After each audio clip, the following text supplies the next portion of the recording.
Today I'm going to show you how I film my garden birds. You may have seen some of the footage from the birds that I've already filmed eating the fat balls. But the other day I dropped some walnuts on the kitchen floor, and rather than wasting them, I placed them on the bird table.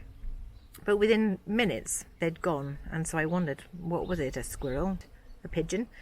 So I set up the camera using the camera that I'm using now to talk to you, which is the DJI Osmo Pocket. But you could equally do it with a smartphone. You don't even need the tripod that you'll see in this video. You could put your smartphone inside a cup and stuff it with some cloth or a sock or something.